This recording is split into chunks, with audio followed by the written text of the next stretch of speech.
Oh yes, kembali lagi di channel Ahaba. Nah, kali ini gue mau nge-share istilah-istilah kata back-end developer yang sering kalian dengar kan. Kemarin gue jelasin tentang front-end ya, front-end, back-end, dan API. Nah, kali ini gue mau membahas tentang istilah-istilah di dalam dunia industri, khususnya di bagian back-end developer. Nah, ini ada 12 istilah yang sering mungkin kan akan dengar di dunia industri.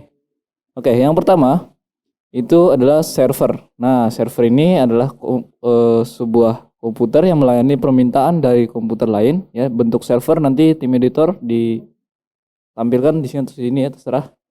Jadi si server ini gunanya untuk menyimpan data-data kalian dari mulai data pribadi kalian dan lain sebagainya, atau data sekolah kalian disimpan di sini.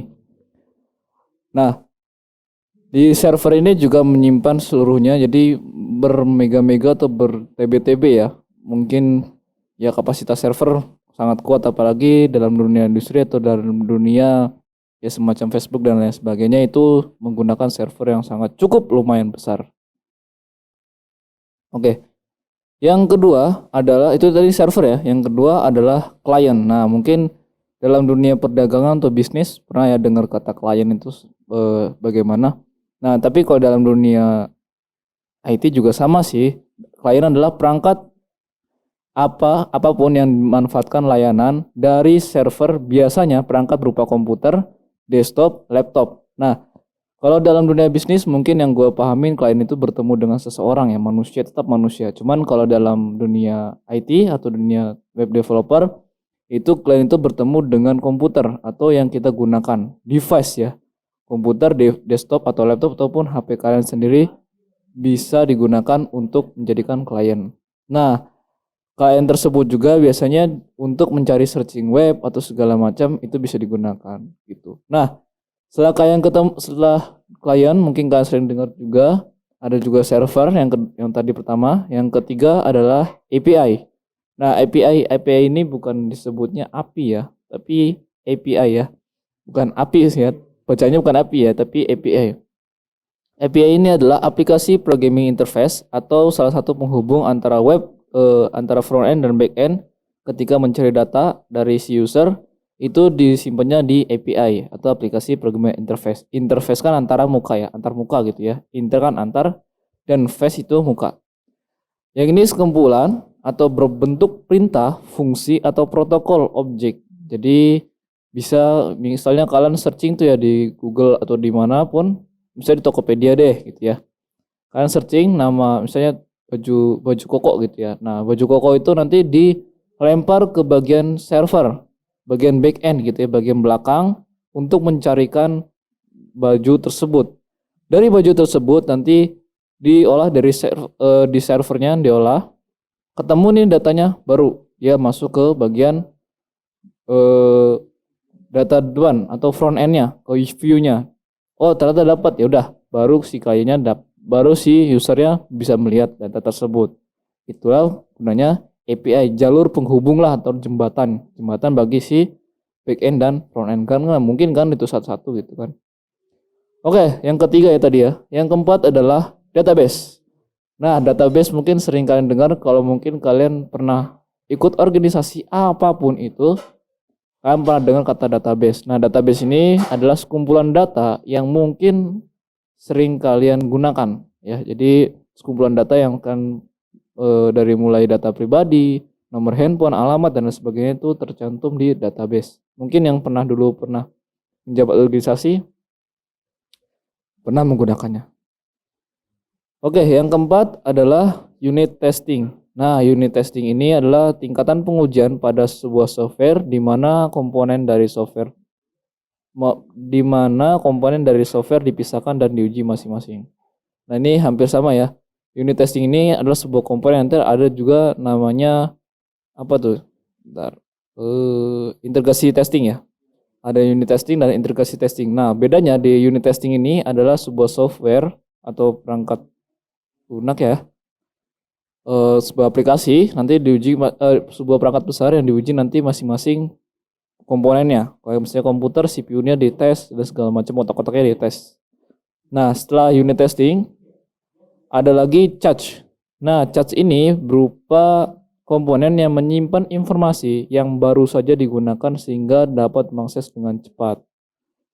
Charge ini hampir sama dengan history ya. History yang mungkin kalian pernah ketika kalian mengetik di sebuah website, kalian mendapatkan historinya tuh ya. Oh, pernah ngunjungin website ini. Oh, pernah ngunjungin website itu. Nah, makanya gunanya charge ini untuk mempercepat informasi yang baru dicari. Jadi mempercepat waktu lah ya. Charge ini gunanya. Oke, sekarang masuk ke HTTP verbs. Nah, kita pecah. HTTP verbs ini atau HTTP request. Nah, HTTP dengan ada dua HTTP itu, HTTP dan HTTP serve, HTTPS. Bedanya apa? Kalau HTTP itu tidak aman, kalau HTTPS itu secure gitu ya, artinya aman. Nah, kalau HTTP verb atau HTTP yang sering kalian dengar atau HTTP request adalah sekumpulan tindakan yang dilakukan untuk menerima resource tertentu ke dalam server. Jadi hampir sama ya dengan yang di atas tadi. Cuma bedanya dia memberikan resource dari sebuah website. Contohnya kalau kalian mengetikkan Stack Overflow, kalian ketik itu ya. Nah, dia akan memberikan resource dari si servernya. Seperti itu. Nanti jangan kaku lagi nih dengan kata-kata 7 tadi yang gue sebutin tadi di dunia industri IT. Khususnya di web developer ya. Terus ada juga integrasi testing. Nah, integrasi testing adalah unit testing. Tahapan setelah unit testing ya. Tadi kan komponen dipisah-pisahin kan.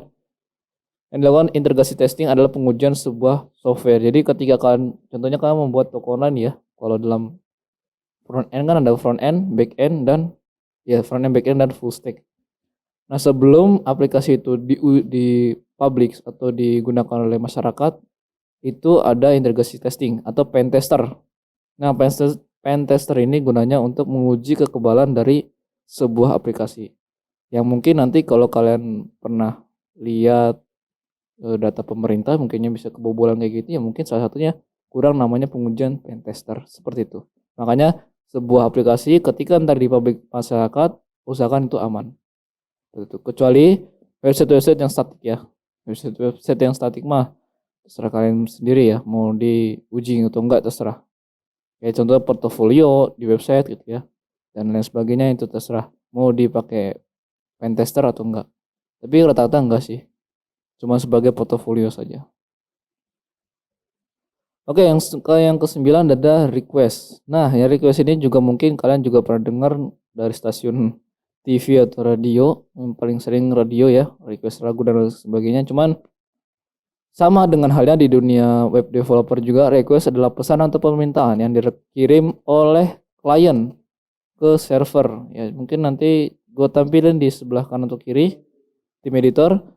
Jadi di sini ya, kalian lihat di sini ada bagian API, ada bagian server, dan ada bagian user ya.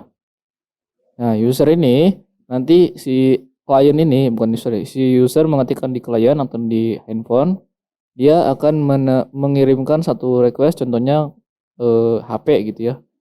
HP kalian kirim ke bagian API, nanti dari bagian API dia mengirimkan ke data server. Dari server dia akan mencari seluruhnya dari datanya.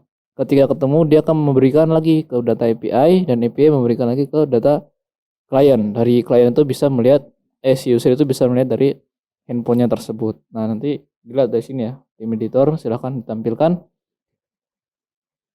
Nah, itu ya. Jadi request itu adalah permintaan klien ya. Permintaan klien kepada server untuk memunculkan suatu data. Jadi kesembilan tadi jangan lupa untuk diingat ya. Jadi ketika kalian masuk ke dunia industri tidak pelongo-pelongo gitu ya. Apalagi nanti sudah masuk ke Git ya, Git dan GitHub. Rata-rata dunia industri itu tidak menggunakan namanya flash disk lagi. Jadi dia menggunakan namanya Git dan GitHub. Nah, Git dan GitHub itu Gitnya itu sama ya kayak CMD ya. Mungkin kalau kalian pernah menggunakan CMD ya rata-rata seperti itu, cuman kode penulisannya berbeda. Ya kalau di Git kan clear itu kan bisa ya, clear langsung bersih semua gitu historinya gitu. Tapi kalau di CMD itu beda lagi. Cuman sisa dari lebih itu gue belum pernah praktek. Terus respon. Nah, ada request, ada respon. Nah, respon pun sama. Kalau respon itu adalah timbal balik ya dari server ke si client atau si user. Nah, sama kayak dengan request, cuma kalau request meminta, kalau respon adalah mengirim gitu ya. Hampir sama ya. Jadi gua nggak usah nerangin lagi nih ya. Terus ada juga authentication atau memverifikasi data ya. Jadi kalau misalnya dalam login itu kan ada dua ya. Kalau bukan serangan backdoor, biasanya dia menggunakan, kalau misalnya lu punya niatan jahat, bisa menggunakan backdoor.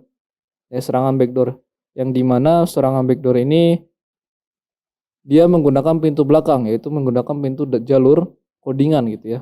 Nah, jadi bisa menggeser admin ketika, misalnya kalau kalian menggunakan toko online, kalian sebagai adminnya, kalian bisa digeser.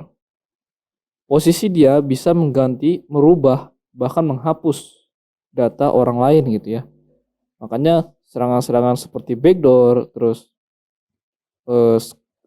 cross-site scripting atau CSS, cross-site scripting itu bisa menggeserkan admin tanpa sepengetahuan orang. Nah, makanya di dunia usaha di aslinya orang itu ketika masuk dalam sebuah website atau masuk sudah dalam sebuah aplikasi ada dua. Ada register dan ada login. Register itu nanti dia datanya masuk ke database gitu ya. Dan login adalah masuknya ke dalam sebuah aplikasi. Setelah masuk authentication atau memverifikasi data adalah authorization. Ini adalah mekanisme keamanan yang digunakan untuk menentukan hak atau tingkatan akses pengguna yang terkait dengan resource. Nah, kenapa harus menggunakan authorization? Nah, ini adalah untuk mencegah celah keamanan itu terjadi atau kebobolan terjadi. Makanya authorization ini sangat berguna bagi orang yang menggunakan toko online. Cuman kalau seperti portofolio dan lain sebagainya itu mungkin nggak terkait ya karena itu website statik. Cuman yang menggunakan kayak hal-hal yang sensitif atau misalnya data pribadi, nama telepon dan lain sebagainya itu yang merupakan data sensitif itu biasanya menggunakan dua ini.